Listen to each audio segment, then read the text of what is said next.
নমস্কার বন্ধুরা, কেমন আছো সবাই? আজকে আমি তোমাদেরকে একটা ছোট্ট গল্প বলতে এসেছি। আমি জানি এই গল্পটা তোমরা সবাই জানো, কিন্তু কি বলো তো, রামায়ণ মহাভারতের গল্প যেমন কখনো পুরনো হয় না, ঠিক তেমনই শ্রীরামকৃষ্ণদেব আর মা শারদার গল্প কখনো পুরনো হয় না। তাই আজকে একটা পুরনো গল্প আমার মধ্যে আবশ্যক।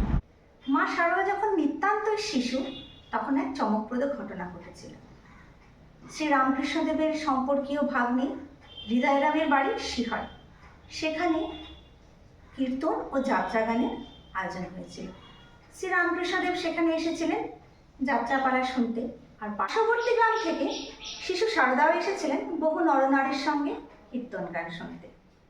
কীর্তন শেষ হয়ে যাওয়ার পর এক বয়স্কা মহিলা শিশু শারদাকে কোলে নিয়ে বললেন, দেখ তো, এই যে এত মানুষ আছে, তাদের মধ্যে কাকে বিয়ে করতে তোর স্বাদ হয়? শারদামণি তখনই দু হাত তুলে তরুণ গদাধরের দিকে দেখিয়ে দিয়েছিলেন। শারদামণি যেদিন স্বয়ংবরা হলেন, সেদিন তিনি বিবাহের শব্দের তাৎপর্য জানতেন না। এই হচ্ছে মায়ের মহিমা।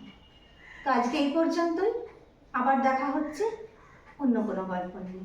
আমার চ্যানেলটা তোমরা অবশ্যই সাবস্ক্রাইব ফলো করে দিও। আজকের মতো